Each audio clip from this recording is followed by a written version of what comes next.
Banshees Return, Why Did You Die? A pandemic of silent warfare. In a world where women are not officially at war, why are they dying at wartime rates? Each year, 50,000 women vanish, unidentified, their cause of death neatly labeled as cardiac arrest, stroke, or sudden system failure.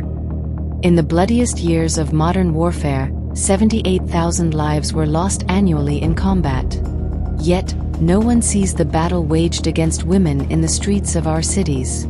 Is it an invisible war? Or is it a war that leadership refuses to acknowledge? What if the real weapon is not a gun, not a knife, but sound? The sports car, the predator of the streets. They glide through city avenues, engines roaring like beasts hunting in the night.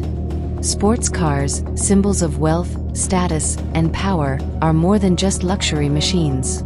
In recent years, they have become tools of targeted sonic warfare. The sleek exteriors hide something far more sinister, an advanced soundwave assault system hidden in plain sight. The technology exists.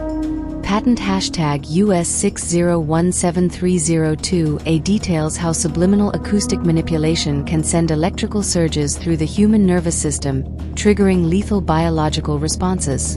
High-performance sports cars, with their enhanced exhaust systems, turbocharged engines, and frequency-modulating alternators, serve as untraceable delivery mechanisms for these attacks. Women collapse on sidewalks. They lose consciousness at crosswalks. Some die instantly. Others struggle for breath, their bodies seizing as their hearts fail. And the cars? They keep driving, engines growling like the death knell of an unseen execution. The targets, 10,000 women in every major city. She was out for a morning jog. She was walking home from a late dinner. She was crossing the street to meet a friend.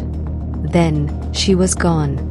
Their deaths are labeled natural causes, but how can thousands of women perish the same way, in the same cities, every year? Investigators tracking the phenomenon have identified an eerie pattern: high-end sports cars, Ferraris, Lamborghinis, McLarens, and modified street racers, circling high-foot traffic areas before women collapse. Witnesses describe the same details: tinted windows, drivers in designer sunglasses, a loud engine that sends vibrations through the air. A survivor's testimony: "It felt like a shockwave hit me."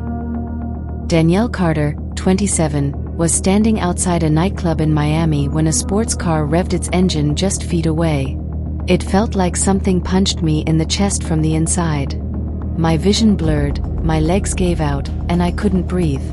My friend thought I had passed out from the heat, but I knew it was something else. It wasn't normal. It wasn't random." Danielle survived. Thousands do not. A fictionalized case study, The Woman on the Boulevard. Selena Ruiz was a rising artist, her murals lighting up the streets of Los Angeles. She loved walking the city at night, drawing inspiration from its pulse and energy. One evening, security footage captured her walking near a high-end shopping district. A red Ferrari idled at a stoplight, its engine purring. As Selena stepped onto the street, the car's engine roared. She stumbled, clutching her chest. Moments later, she collapsed. Doctors called it sudden cardiac arrest. But why did her nervous system show signs of extreme electrical stimulation? Why had 6 other women died in similar circumstances in the same area that month? Industry and leadership, the silent complicity. Luxury car manufacturers invest millions in research on acoustic engineering, but none acknowledge the lethal potential of their technology.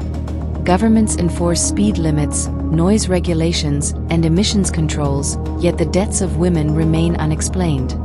The automotive and tech industries remain silent, allowing a hidden war to unfold in the streets. If women are not at war, then why do they die as though they are? The next target: what other machines are being used? Sports cars are just one piece of the arsenal. Next, we investigate how standard trucks, seemingly harmless work vehicles, are being used to carry out the same unseen attacks. Stay tuned for the next Banshees Return report.